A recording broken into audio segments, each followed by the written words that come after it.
السلام علیکم دوستو، کیسے ہیں آپ سب؟ میں زبینہ فیاض ایک بار پھر آپ کے ساتھ میں شروع کر رہی ہوں Aatish Ishq and American monster by Saliha Iqbal episode 21۔ اور شروع کرنے سے پہلے ہمیشہ کی طرح کہوں گی کہ اگر آپ میرے چینل پر نئے ہیں یا اب تک چینل کو سبسکرائب نہیں کیا تو پلیز چینل کو سبسکرائب کر لیں، بیل آئیکن کو ضرور دبا دیں، کمنٹ کر کے ضرور بتائیں کہ آپ کو یہ ناول کیسا لگ رہا ہے۔ تو چلیے وقت کو نہ ضائع کرتے ہوئے اس ناول کو ہم جلدی سے شروع کرتے ہیں۔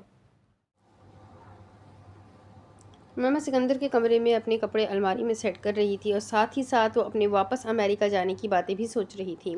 حیا بھی سکندر اور ہیر کی شادی کا سن کر گھر میں ہی رہتی ہے، پر وہ اپنے کمرے سے باہر ہی نہیں نکلتی ہے۔ آئینہ امیمہ کی اس کے سوٹ کیس سکندر کے کمرے میں پہنچانے میں اس کی مدد کیے وہ بھی کچھ دیر کے لیے کھلی تازہ ہوا میں باہر گارڈن میں چلی جاتی ہے اور جھولے پر بیٹھے ہوئے وہ اپنے خیالوں کی دنیا میں مگن ہوئی پڑی تھی۔ آئینہ دھیرے دھیرے سے جھولے لیتے ہوئے اپنی فکشن ورلڈ میں کھوئی ہوئی تھی اور اپنی آنکھیں بند کیے اپنے آپ کو کسی سلطنت کی شہزادی تصور کرتے ہوئے مسکرا رہی تھی۔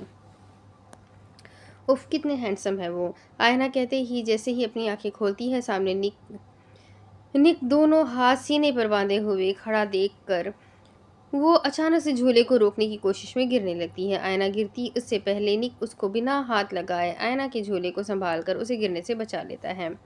نک گھٹنوں کے بل زمین پر بیٹھ کر سر اٹھا کر آئینہ کی طرف دیکھنے لگتا ہے، پر سورج کی روشنی سیدھا اس کی آنکھوں میں لگ رہی تھی جس سے وہ آئینہ کا چہرہ دیکھ ہی نہیں پاتا ہے، جبکہ آئینہ اس کی اٹھتی گرتی پلکوں کو دیکھتے ہوئے کچھ پل کے لیے اسی لمحے میں قید ہو گئی تھی۔ نک کو اتنے قریب سے اس نے پہلے بھی دیکھا ضرور تھا، پر کبھی اس کے چہرے پر غور نہیں کیا تھا۔ اس نے آج دیکھا تو بس دیکھتی ہی رہتی ہے۔ لائٹ گرین کلر کی آنکھیں جس کے گرد ڈارک گرین کلر کا دائرہ بنا ہوا جو اس کی آنکھوں کی چمک کو مزید بڑھا رہا تھا۔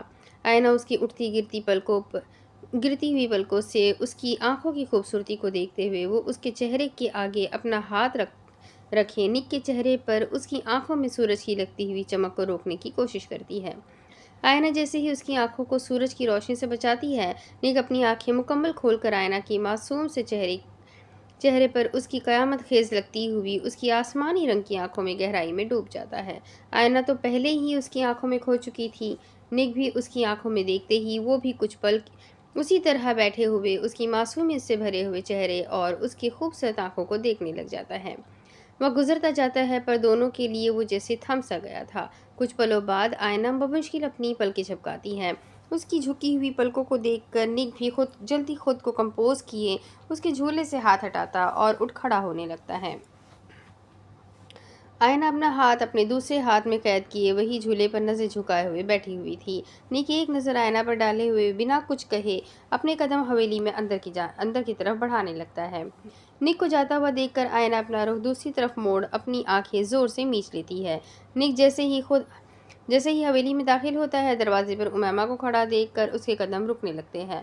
دھڑکتے ہوئے دل میں عجیب بے چینی نے اپنی جگہ بنا لی تھی جو اس کے چہرے پر سنجیدگی کے روپ میں واضح ہو رہی تھی، پر وہ اس کو ماننے سے انکاری تھا۔ خیریت ہے، کہیں پسند تو نہیں آ گئی ہے؟ امیمہ نک کی بے چین کیفیت کو دیکھتے ہوئے پوچھتی ہے۔ آ گئی ہے، آ بھی گئی تو کیا فرق پڑتا ہے؟ میرے لیے لڑکیاں ایسی ہے جیسے کپڑے بدلنا، اور میں دن میں 4 سوٹ بدلنے کا عادی ہوں۔ نک بنا پیچھے دیکھے ہوئے امیمہ کی آنکھوں میں دیکھتے ہوئے سنجیدہ لہجے میں اٹل انداز میں کہتا ہے، اور کہہ کر اس کو کراس کرتے ہوئے وہ حیا کے کمرے کی طرف بڑھنے لگتا ہے۔ دھیان رہے آج کل ٹینشن بیر ہے، اس حویلی میں ٹینشن میں کپڑے بدلنا بھول مت جانا۔ امیمہ کمر پر ہاتھ باندھے ہوئے نک کو جاتا دیکھتے ہوئے کہتی ہے، فکر مت کرو، گندگی نہیں برداشت ہوتی مجھ سے، صاف رہنا پسند ہے مجھے۔ نک مڑ کر امیمہ کو دیکھتے ہوئے کہتا ہے، وہ کہہ ہی رہا تھا کہ دروازے کے باہر کھڑی ہوئی آئینہ اس کی باتیں سن کر حیرانگی سے اس کی طرف دیکھنے لگ جاتی ہے۔ نک آئینہ کو دیکھتے ہوئے واپس حیا کے کمرے کی طرف بڑھنے لگتا ہے۔ آج آئینہ کی زندگی میں پہلی بار ہوا تھا کہ وہ کسی تلخ بات پر ذرا سا بھی نہیں روئی تھی، لبوں پر قفل لگ چکا تھا، نظروں میں اس کے لہجے کی تکلیف دکھائی دے رہی تھی، پر وہ اپنی نظریں جھکائے ہوئے اپنے آپ کو رونے سے روکنے کی کوششوں میں لگ جاتی ہے۔ نک کو جاتا دیکھ کر امیمہ جیسے ہی پلٹتی ہے آئینہ کو دروازے میں کھڑا دیکھ کر وہ پریشانی سے اس کی طرف بڑھنے لگتی ہے۔ آئینہ امیمہ اس کے سامنے کھڑی ہو کر نام پکارتی ہے۔ सिकंदर उस आदमी के साथ एक बेहद खूबसूरत और शानदार सी बिल्डिंग के सामने पहुंच चुका था। बिल्डिंग के बाहर के मनाजिर बेहद खूबसूरत और मकबूल थे, तो वो खुद अंदर से कैसी होती, इस बात का अंदाज़ा लगाना ही बेहद मुश्किल था। He stay in the building on the top floor of VIP section. आदमी सिकंदर के चेहरे की तरफ देखते हुए खिड़की से बाहर बिल्डिंग की सबसे ऊंची चोटी की तरफ इशारा करते हुए कहता है। सिकंदर गहरी सांस लिए अपनी सीट बेल्ट खोलकर गाड़ी से बाहर निकलता है और पूरी बिल्डिंग को, उसके आसपास के मनाजिर को देखने लगता है। What are you waiting for? Sikandar झुककर अंदर बैठे हुए शख्स से कहता है, आई एम कमिंग। आदमी कहते ही सीट बेल्ट खोलकर बाहर आने लगता है। सिकंदर भी अपनी साइड से दूसरी तरफ खड़ा होता है और शीशे के बड़े बड़े और खूबसूरत से दरवाजे से अंदर पूरी बिल्डिंग को गोल्डन की रोशनी में चमकता हुआ देख रहा था। अंदर देखते हुए वो हाथ से आदमी को आगे बढ़ने का इशारा करता है और खुद अपने कोट के बटनों को खोलते हुए उसके पीछे पीछे चल पड़ता है। सिकंदर उस आदमी के साथ बिल्डिंग के सबसे ऊपर VIP सेक्शन में बढ़ता है। लिफ्ट के फ्लोर पर पहुंचते ही दरवाजे के खुलते ही अंदर के गार्ड्स की फौज देखकर सिकंदर टेढ़ी स्माइल करते हुए लिफ्ट से बाहर निकलता है। गार्ड सिकंदर को देखकर बुत बने दरवाजे के सामने खड़े होकर उसका अंदर जाने का रास्ता रोक चुके थे। Do you have appointment? Guard जो दरवाजे के बिल्कुल सामने खड़ा था सिकंदर के सीने पर हाथ रखकर उसका रास्ता रोकते हुए पूछता है, should I need to have appointment first? Sikandar उसका हाथ सीने से हटाकर अपनी शर्ट झाड़ते हुए कहता है, yes sir, can't meet anyone to like that. Guard दोनों हाथ कमर पर बांधे हुए अपनी छाती चौड़ी किए सिकंदर को हुक्माना लहजे में कहता है, ah attitude, I have more than you and I am not anyone. Sikandar उसी के कोट से उसकी ही गन निकाल कर गार्ड के मुंह में रखे बिना वक्त गवाए गोली चला देता है। गोली की आवाज़ पर उसकी तरफ उठती हुई निगाहें और कदम वो करीब आने देने से पहले ही सबके सीनों पर गोली मारकर अपना रास्ता अंदर जाने से पहले साफ कर चुका था। सिवाय उसके जो उसे यहाँ लाया था, हर कोई बेजान हुए ज़मीन बोस हुए पड़े थे। Open the door, Sikandar gun से उस आदमी को कहता है और कहकर गन जमीन पर फेंककर अपनी आंखों से गॉगल हटाए कोट की अंदरूनी जेब में डालते हुए वो कोट के बटनों को बंद करता है। आदमी सिकंदर के लिए रूम के दोनों हाथों से दोनों दरवाजे खोलता है। दरवाजे खुलता देखकर सिकंदर जमीन को देखते हुए अंदर की तरफ कदम बढ़ाता है। पागल हो गए हैं क्या है ये? वजदान जहांगीर की तरफ देखते हुए कहता है और कहकर अली की तरफ मुतवज्जा होता है। इस ज़मीन के मालिक का एड्रेस निकालो, साला किसी को इज्जत रास ही नहीं है। वजदान गाड़ी का दरवाज़ा खोलते हुए कहता है, दामाद। जहांगीर वजदान को गाड़ी में सवार होते देखकर उसे आवाज़ लगाता है। जहांगीर की आवाज़ पर ना चाहते हुए भी वजदान के हाथ और उसके कदम रुक जाते हैं। आ जाओ। जहांगीर उसे अपनी तरफ मुतवज्जा किए अपनी गाड़ी में सवार होने का इशारा करता है। क्या? वजदान हैरान को नज़र से देखते हुए पूछता है, हाँ, जब हम दोनों एक ही मंजिल की तरफ जा रहे हैं तो क्यों ना हमारी ज़िंदगी का ये सफ़र एक साथ करें? जहांगीर वजदान को देखते हुए अपना चश्मा उतारते हुए कहता है, मुझे नहीं लगता है कि दो दुश्मनों को एक साथ सफ़र करना चाहिए। ऐसा करने में दोनों में से एक को वक्त से पहले हलाक होना पड़ेगा। वजदान गाड़ी का दरवाज़ा बंद करते हुए जहांगीर की तरफ बढ़ते हुए कहता है, फ़िक्र मत करो, कुछ नहीं करूँगा मैं तुम्हें। जहांगीर जलाकर राख कर देने वाली मुस्कुराहट चेहरे पर सजाते हुए कहता है, आप मुझे कुछ कर भी नहीं सकते हैं।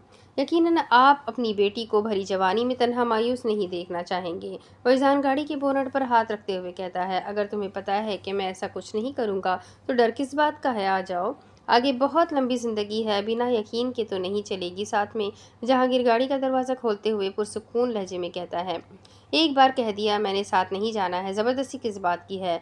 वजदान जहांगीर की तरफ एक कदम बढ़ाते हुए कहता है, जब मैंने भी कह दिया ना साथ चलो तो कौन सी मौत पड़ रही है तुमको, चल लो चुप करके साथ।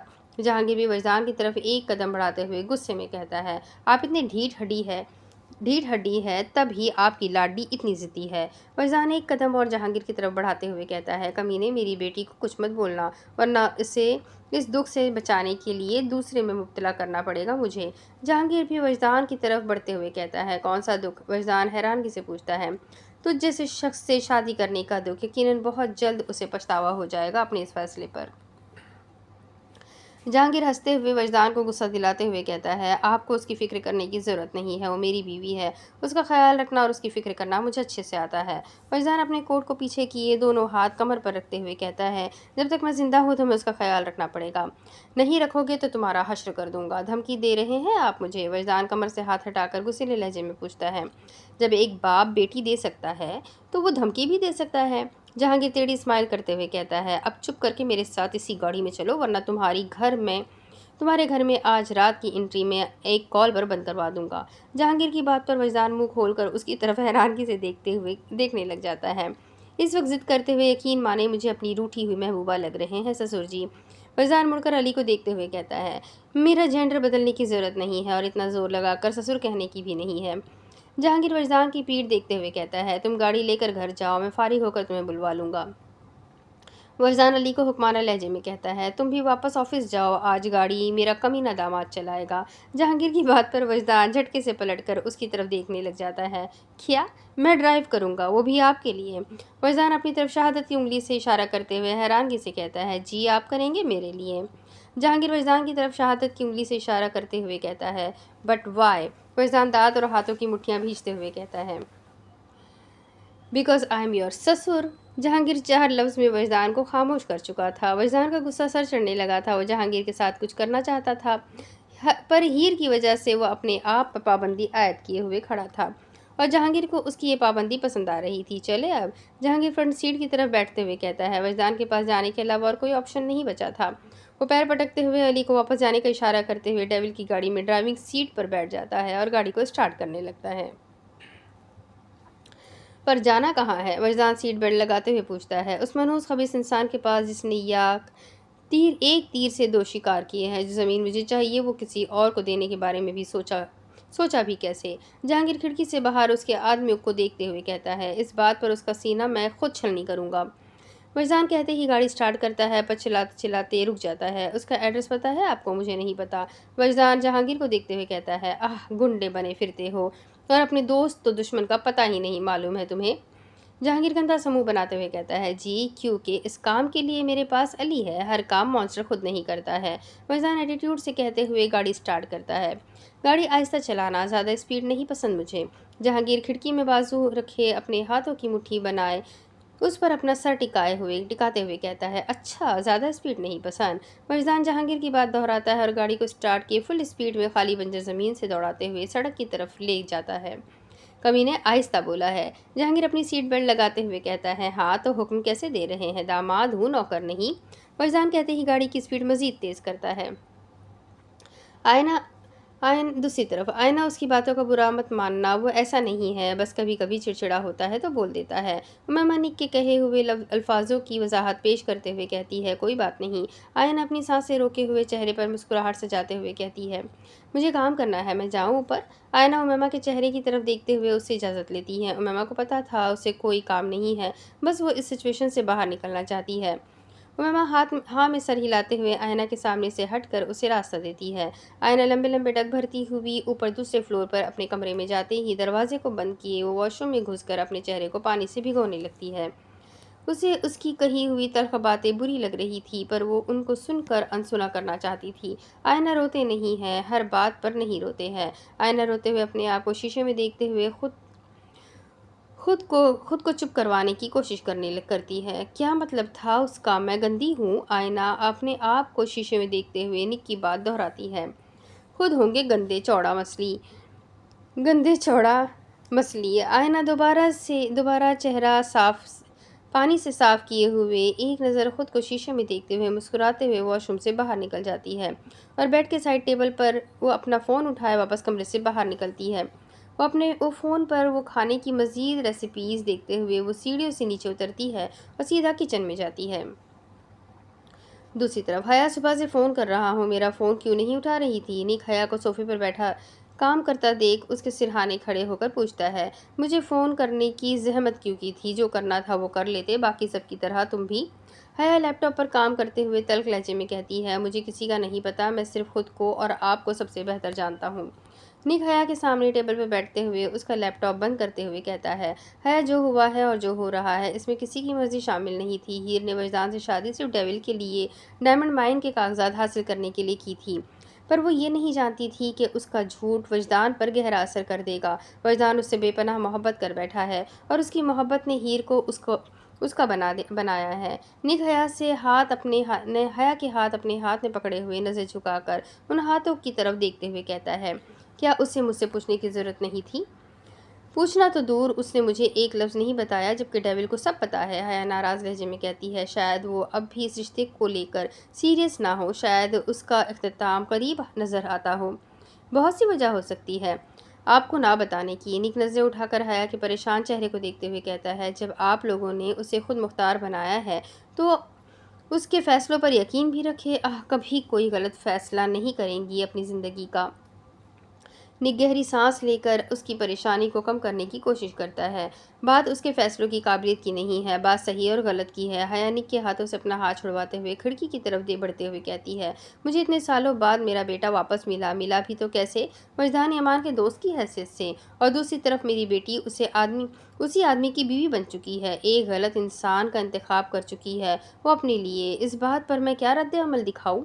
حیا کھڑکی سے پلٹ کر نک کی طرف دیکھتے ہوئے کہتی ہے، اس دنیا میں اس حویلی میں کون صحیح ہے حیا؟ جو وہ غلط ہے تو کوئی بڑی بات ہے؟ نک حیا کی طرف بڑھنے لگتا ہے، اس کے چہرے کو دیکھتے ہوئے سوال کرتا ہے، ہم میں سے کوئی بھی عام انسان نہیں ہے، کوئی فرشتہ صفت نہیں ہے۔ نک کہتے کہتے 2 پل کے لیے ٹھہر جاتا ہے، اس کی آنکھوں کے سامنے اچانک سے خود بخود آئینہ کا چہرہ آ جاتا ہے۔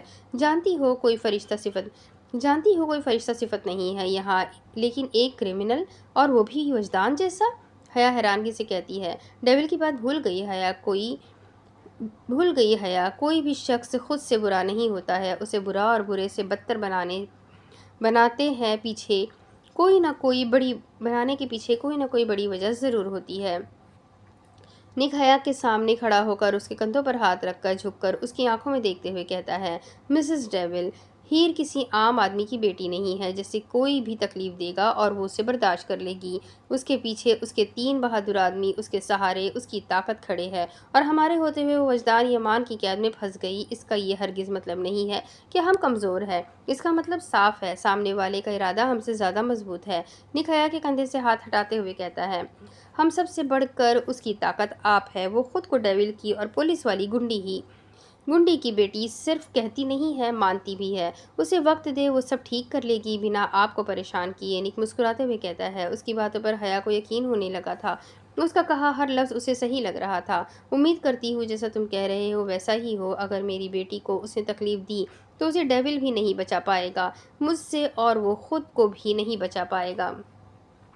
حیا کھڑکی سے باہر آسمان کی طرف دیکھتے ہوئے غصیلے لہجے میں دھمکانہ انداز میں کہتی ہے، آپ کو پھر جو صحیح لگے وہ کرنا، لیکن ابھی تو اپنا موڈ فریش کر لے، آپ اداس ہے تو سب اداس ہے۔ نک حیا کے بازو پکڑتے ہوئے مسکراتے ہوئے پیار سے کہتا ہے، سب ہے کہاں؟ آپ کے لاٹ صاحب اور اپنے شوہر اپنے کام پر ہے، آپ کی بہو نیچے ہے۔ نک اس کی بازوؤں کے گرد اپنی بازوؤں کا حصار باندھے ہوئے مسکراتے ہوئے کہتا ہے، اور آئینہ وہ کہاں ہے؟ حیا گردن موڑ کر دیکھتے ہوئے پوچھتی ہے، وہ بھی نیچے ہی ہوگی، مجھے نہیں پتا ہے، اس کے بارے میں مجھ سے مت پوچھا کرے، کسی بھی لڑکی کے بارے میں۔ نک حیا کے بازو آزاد کرتے ہوئے بیزاری والے انداز میں کہتا ہے، خیریت ہے؟ جو لڑکیاں صبح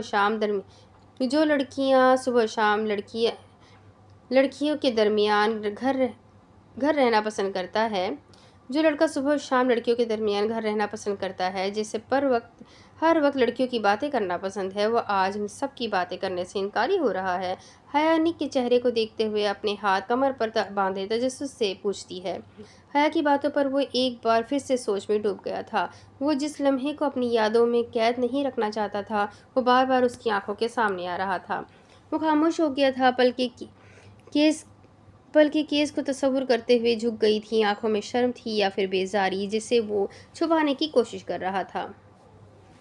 نک اپنی آنکھیں بند کیے کھولتا ہے اور حیا کی مسکراتی ہوئی آنکھوں میں دیکھتا ہے، ایسا نہیں ہے حیا، لڑکیوں میں گھرے رہنے کا مطلب یہ نہیں ہوتا ہے کہ ہر لڑکی کو اس نظروں سے دیکھا جائے، ہر لڑکے کا ٹیسٹ اور سٹینڈرڈ ہوتا ہے، ہر کوئی پسند نہیں آ جاتا ہے۔ مجھے آئینہ نہیں پسند، اسے دیکھنے کا دل نہیں کرتا ہے، بات کرنا تو اور دور کی بات ہے۔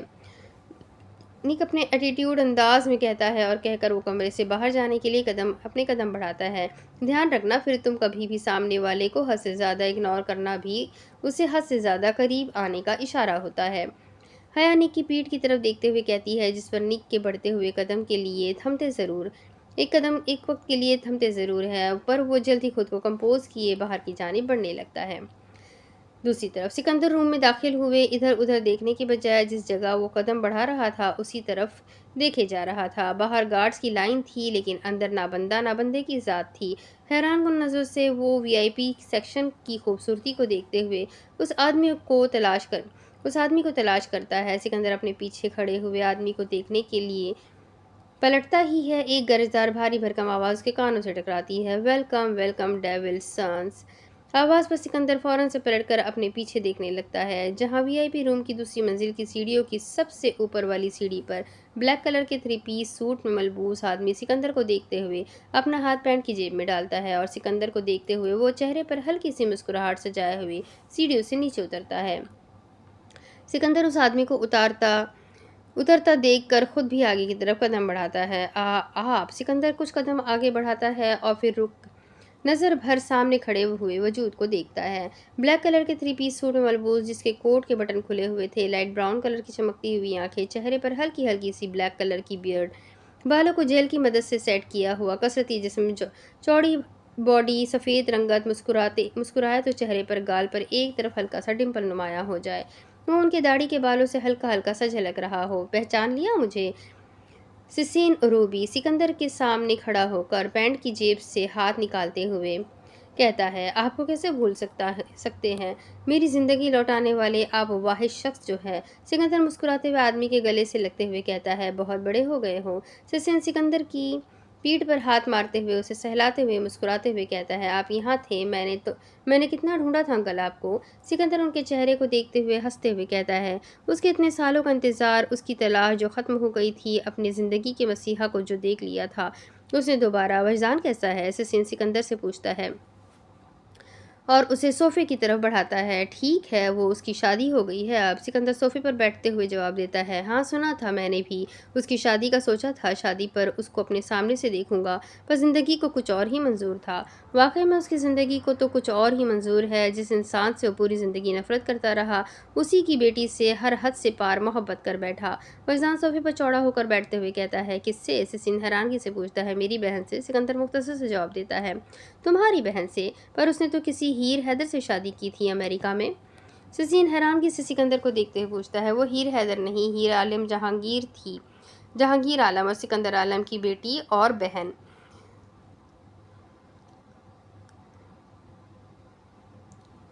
सिकंदर चेहरे पर फखरिया मुस्कुराहट से जाते हुए कहता है, तो उसने तुम्हारी बहन से ज़बरदस्ती शादी की थी? सिसिन पूछता है, पहले उसने की थी, फिर मेरी बहन ने उससे ज़बरदस्ती शादी की थी, उसे किडनैप करके। सिकंदर कहते ही हंस पड़ता है, तुम्हारी बहन तो काफ़ी बहादुर है, जो वजदान जैसे मॉन्स्टर को किडनैप करके उससे शादी कर ली उसने।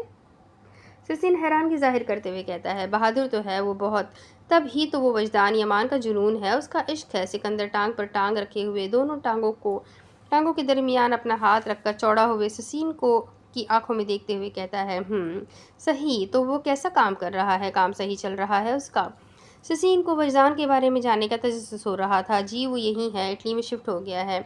सिकंदर टांग से टांग हटाते हुए कहता है, इटली में? उसे तो इटली से नफरत थी। सिसिन की हैरानगी खत्म होने के बजाय सिकंदर की हर बात पर बढ़ती ही जा रही थी। पहले उसके पास इटली से नफरत करने की वजह थी, अब उसके पास इटली से मोहब्बत करने की वजह है। और आप तो जानते हैं, वजदानी अमान मोहब्बत में सर कटवाने से लेकर काटने से भी हिचकिचाता नहीं है। सिकंदर सोफे पर थोड़ा आगे खिसक कर अपने लिए सोफे के सामने पड़े हुए टेबल से पानी का गिलास उठाते हुए कहता है, आप बताएं, आपकी ज़िंदगी कैसी गुजर रही है? शादी वादी की या नहीं?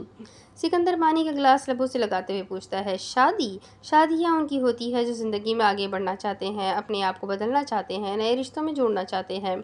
सिसिन सोफे पर पुष्टि टिकाते हुए खिड़की से बाहर खुले नीले आसमान की तरफ देखते हुए आहें भरते हुए कहता है, मैं जिस लम्हे में कैद हूँ वो काफ़ी है मेरे लिए, इसके अलावा मुझे और कुछ नहीं चाहिए। सिसिन मुस्कुराते हुए कहता है, ये भी बेहतर है, अगर वो लम्हे सुकून देते हैं तो उनसे निकलकर अपने आप को मुसीबत में मुब्तला भी नहीं करना चाहिए। सिकंदर पानी का गिलास वापस टेबल पर रखते हुए कहता है, चले अब काम की बात भी कर लेते हैं, जिसके लिए मैंने खून तक बहा दिए हैं, अब वो भी कर लिया जाए। सिकंदर दरवाजे से बाहर आदमियों की लाशों का ढेर देखते हुए कहता है, हाँ ज़रूर। सिसिन मुस्कुराते हुए जवाब देता है, मुझे वो पहाड़ी इलाके वाली जगह चाहिए जहाँ इस वक्त लोग रहते हैं। हाँ मैंने सुना तुम्हें वो जगह हॉस्पिटल बनाने के लिए चाहिए। सिसिन मुस्कुराते टेबल पर पड़ा हुआ आईपैड उठाकर ऑन करते हुए कहता है, पहले हॉस्पिटल के लिए चाहिए थी, पर अब वहाँ मौजूद लोगों के लिए चाहिए। सिकंदर सोफे से पुष्टि खाते हुए कहता है, क्या मतलब? आईपैड पर चलते हुए ससीन के हाथ रुक जाते हैं। मैं उन लोगों के लिए वहाँ रिहाइशगाह बनाना चाहता हूँ और उन सब को वो दे देना चाहता हूँ। सिकंदर ससीन के चेहरे पर आते जाते रंग देखते हुए कहता है, मतलब तुम डॉक्टर होने के साथ साथ मसीहा का काम भी शुरू करना चाहते हो? ससीन आईपैड पर नजर जमाए हुए कहता है, मैं बस अपनी शनाख्त हर जगह कायम रखना चाहता हूँ। बाप के नाम से पहचान तो सबकी होती है, मैं उनकी पहचान अपने नाम से मशहूर करवाना चाहता हूँ। सिकंदर भी खिड़की से बाहर खुले आसमान की तरफ देखते हुए कहता है, मतलब तुम ऐसे डॉक्टर बनना चाहते हो जो लोगों को ज़िंदगी देने के साथ साथ उनकी एक गलती पर उन्हें मौत के घाट उतारना चाहता है। सचिन सिकंदर को देखते हुए कहता है, मैं पहले ही ऐसा हूँ अंकल, मुझसे झूठ धोखा फरेब बर्दाश्त नहीं होता है। जो जैसा मेरे साथ करेगा वो वैसा भरेगा भी। सिकंदर सोफे से उठकर खिड़की की तरफ बढ़ता है और दोनों हाथ खिड़की में रखे हुए आसमान में उड़ते हुए परिंदों को देखते हुए कहता है, डेविल के बेटे हो, उसी की तरह उसी की ही परछाई लग रहे हो पीछे से। सचिन सिकंदर के पीछे से देखते हुए कहता है, वही कद वही काठी, हर चीज़ जहांगीर आलम जैसी। बेटा बाप से जितना मर्जी दूर हो जाए, उसके नाम से नफरत करने लग जाए, पर वो कभी उससे दूर नहीं हो सकता है। मैंने भी सोचा था कि जहांगीर आलम का नाम हमेशा अपने नाम के साथ जोड़े रखूंगा, खुद को इस बात का यकीन दिलाने के लिए कि मैं उस बेरहम आदमी का बेटा हूँ जो अपनी सगी औलाद को आग में जलने के लिए छोड़ कर जा चुका था।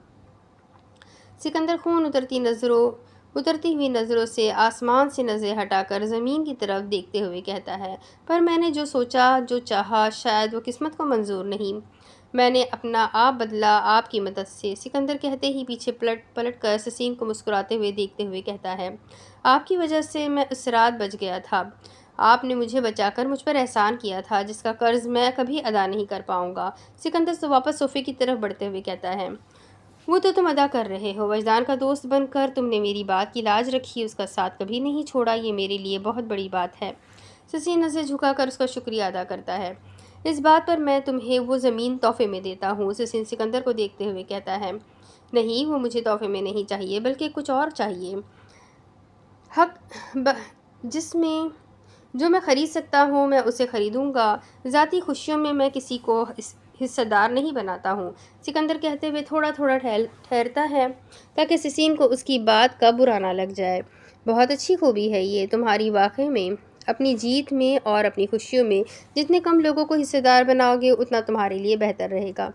लोग खुश होने की बजाय हसद पहले कर लेते हैं। ससीन आईपैड टेबल पर रखते हुए कहता है, बिल्कुल ठीक कह रहे हैं आप, इसलिए अब आप मेरे घर आएंगे। मैं आपके लिए पहले तो कुछ नहीं कर पाया शुक्रिया के तौर पर अब अपनी हवेली में आपको दावत देना चाहता हूँ। मेरी अम्मी से मिले और डेविल से भी, उन्हें अपनी हार का पता तो चले कि क्या खोया है और क्या पाया है उन्होंने।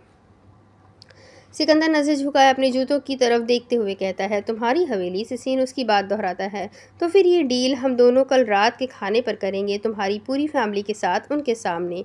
ससीन खड़े होते हुए कहता है, बेहतरीन रहेगा ये। सिकंदर भी उसके सामने खड़ा होते हुए कहता है, तो कल आप डेविल की हवेली में आएंगे? सिकंदर ससीन की आंखों में देखते हुए पूछता है, ज़रूर आऊँगा। ससीन मुस्कुराते हुए जवाब देता है, जिस पर सिकंदर भी जवाबन हंस पड़ता है और हाथ मिलाकर वापस कमरे से बाहर आदमियों की लाशों से होते हुए वो दोबारा लिफ्ट की तरफ बढ़ता है।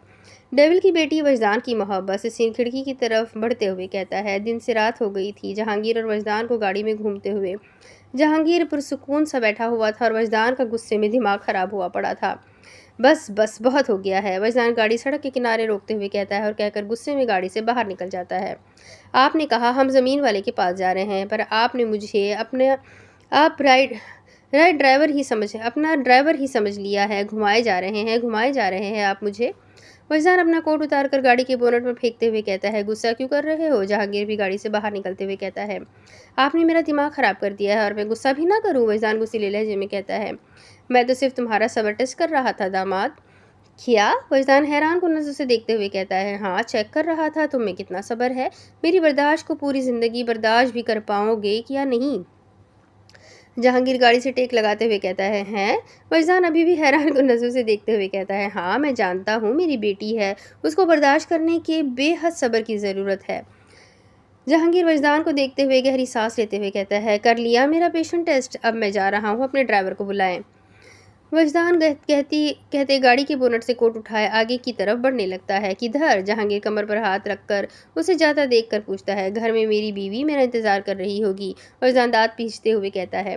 فکر مت کرو، وہ نہیں کر رہی ہوگی، جو کرنے آئے ہیں وہ کر کے جاتے ہیں۔ جہانگیر گاڑی کا دروازہ کھولتے ہوئے کہتا ہے۔ میں کیوں آپ کے ساتھ کام کروں؟ وجدان اسے گاڑی میں سوار ہوتا دیکھتے ہوئے تلخ لہجے میں کہتا ہے۔ بیکاز آئی ایم یور سسر یو یوزلیس داماد۔ جہانگیر وجدان کو دیکھتے ہوئے کہتا ہے۔ جہانگیر کی بات پر وجدان اپنے ہاتھوں کی مٹھیاں بھیج لیتا ہے۔ واہ، سسر ہے تو کچھ بھی کروائیں گے؟ وجدان جہانگیر کو گاڑی میں سوار ہوتے ہوئے دیکھتے ہوئے کہتا ہے۔ جی ہاں، باپ کو خوش رکھو گے تو بیوی بھی خوش رہے گی، نالائق سمجھتے نہیں ہو تم؟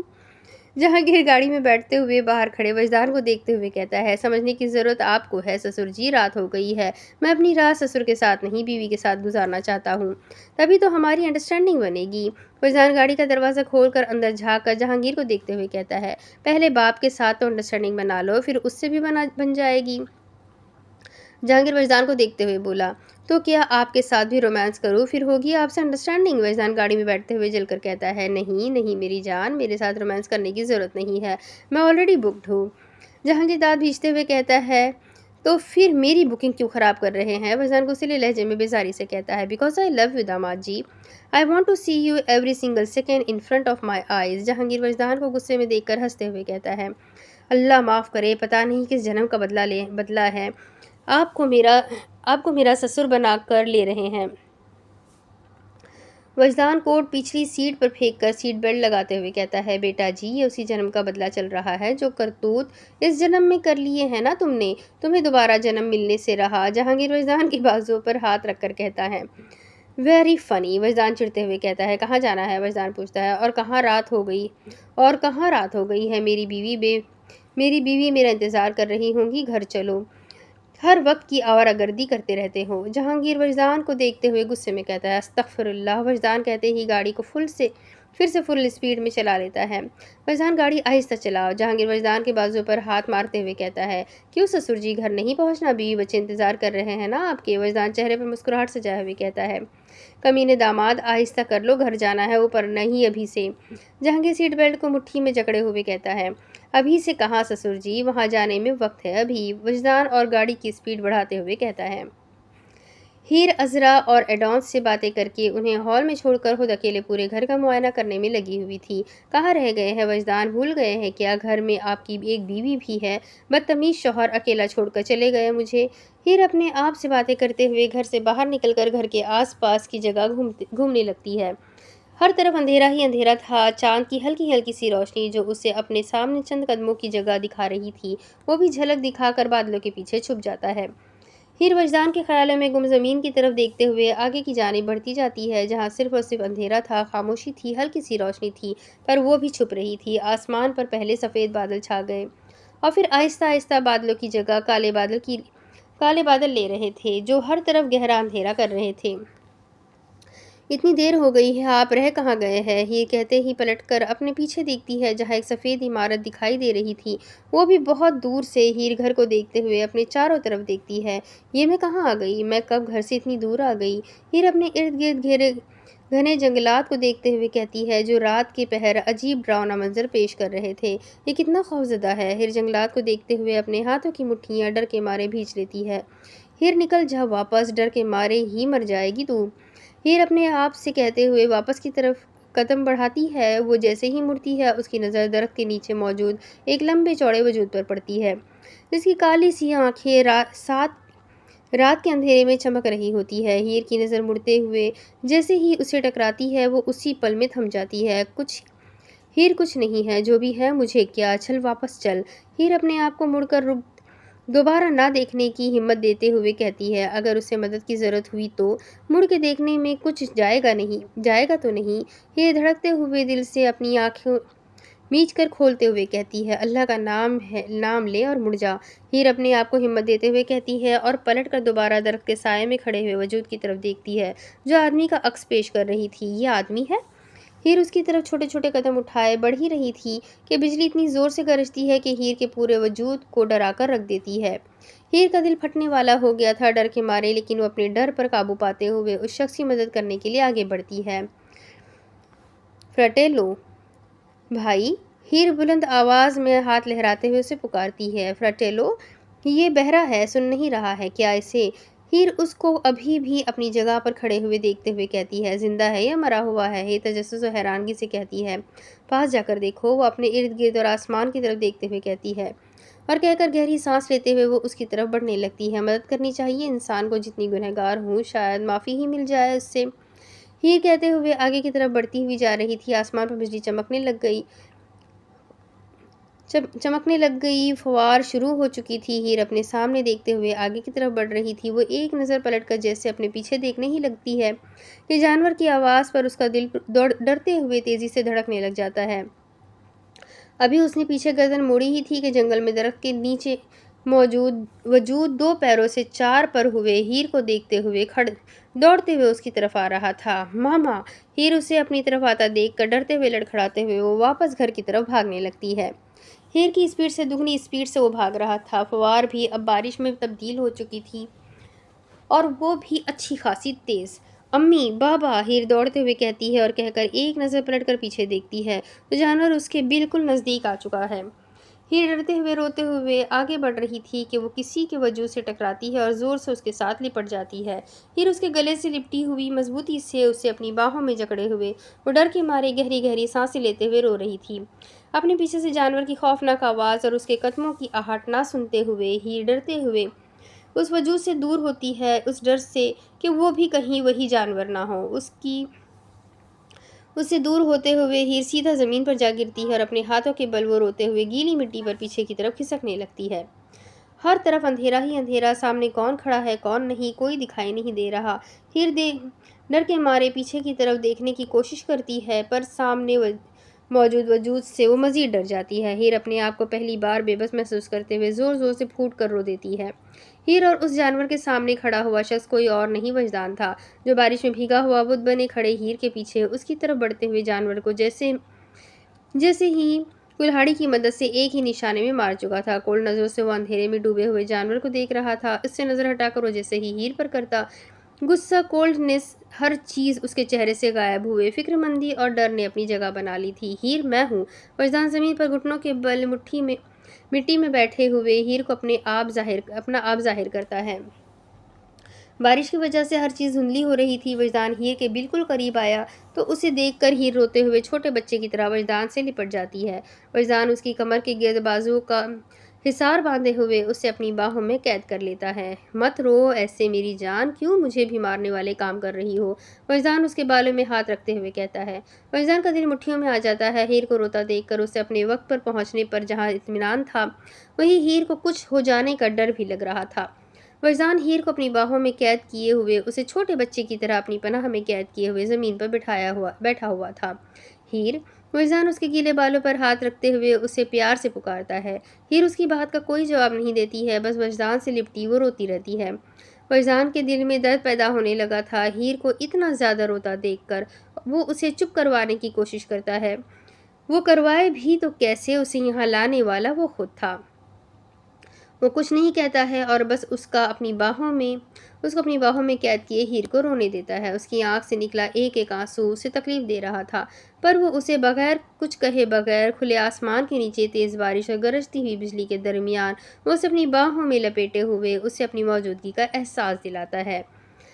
اب اس کے آگے کی کہانی میں آپ کو اگلے ویڈیو میں سناتی ہوں کہ آگے کیا ہوگا۔ ناول بہت انٹرسٹنگ ہے۔ وجدان نے اس بار تو ہیر کو بچا لیا کہ یہ لوگ اسی جنگل میں رہیں گے اور کب تک رہیں گے، اور مجھے یہاں پر سسر اور داماد کی جو کولڈ وار ہے، جو پیاری سی جنگ ہے، ایک دوسرے کو جس طرح سے وہ لوگ ٹریٹ کر رہے ہیں، بڑا ہی مزہ آ رہا ہے پڑھنے میں۔ آپ لوگوں کو سن کر کیسا لگ رہا ہے کمنٹ کر کے مجھے ضرور بتائیے گا۔ ملتے ہیں اگلے ویڈیو میں، تب تک کے لیے اپنا خوب سارا خیال رکھیں، مجھے بھی دعاؤں میں یاد رکھیں۔ اللہ حافظ۔